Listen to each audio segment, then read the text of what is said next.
Mga kalisan, nilagay na natin yung bagoong kasi kumukulo na tong sabaw niya. Nilagyan natin ng bagoong. Ito yung ginagamit ko talaga mga kalisan kapag tayo ay nagluluto ng mga gulay. Yan, lagay natin ito.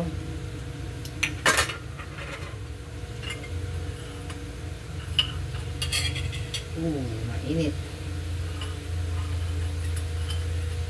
Ayan, sakto lang itong niya. Ilagay kong bagoong. Ayan mga kalisan, yung nilalagay na natin yung bagoong.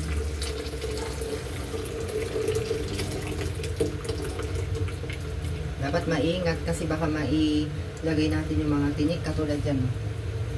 Yung mga tinik. So ngayon ang gagawin natin, ilalagay na natin yung yung papaya at saka saluyot muna. So ito yung saluyot mga kalisan, ilalagay na natin. Ganyan, kumukulo naman na.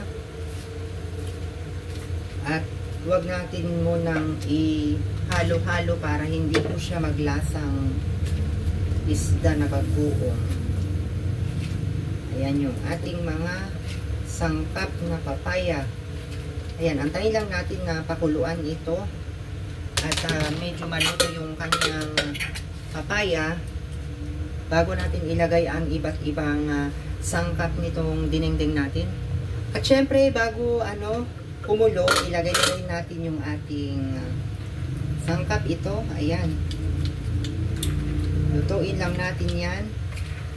Ay, ang nito, nagbibigay lasa sa ating abraw. Ayan, hindi ko ilalagay lahat para mayroon ulit tayo gagamitin sa susunod na magluluto tayo. At ilagay na rin natin itong mga kalisan, itong sigarilyas. At bago ko makalimutan, maglagay na rin po tayo ng magic sarap. Ito talaga yung ginagamit ko mga kalisan, yung ating magic sarap kasi masarap siya pag ayan paubos na siya. Ayan, okay na yan. At mamaya, balikan ko kayo mga kalisan. Takpan muna natin.